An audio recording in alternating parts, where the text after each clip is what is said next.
Bonjour et bienvenue à une nouvelle critique de Manga Anime Fan. Aujourd'hui, je vous parle du tome 8 de Kingdom.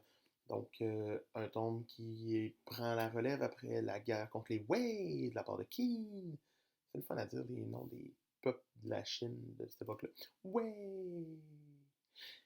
Donc oui, on retrouve Sei en mode genre je raconte mon enfance à cette concubine qui vient juste me servir pour que j'y raconte mon enfance. Et quelle enfance il a eu quand même.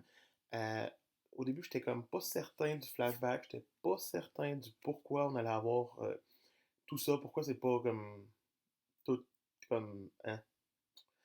Finalement, ça dure juste la moitié du tome. Puis c'est vraiment intéressant de voir que c'est était vraiment comme un enfant qui a pas eu vraiment de chance, qui a été battu, puis qui a été aidé par une seule femme, qui est ici sur la couverture en plus, qui a donné sa vie pour l'aider justement, pour le faire retrouver ses racines.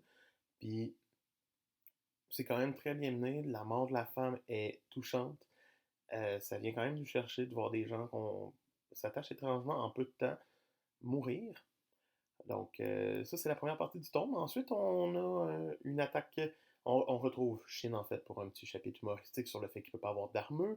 Puis on apprend qu'il est devenu général de Sangha. Donc il est rendu un capitaine d'une armée de sang. Ce qui est quand même intéressant de voir que ça n'a pas pris de temps pour qu'il se ramasse là. Euh, mais c'est des petits chapitres qui sont un petit peu plus comme hein, j'ai hâte que ça reparte. Puis ben, la fin du tome repart totalement là-dessus. Euh, on, on voit directement comme une attaque contre Sei, puis Shin est en mode je suis là le premier, faites attention, personne ne veut être mon ennemi. C'est intéressant. J'ai hâte de voir aussi que ça va s'en aller. Si ça va être un arc long, court, ou si on va avoir une multitude de petits arcs qui avancent tranquillement pas vite.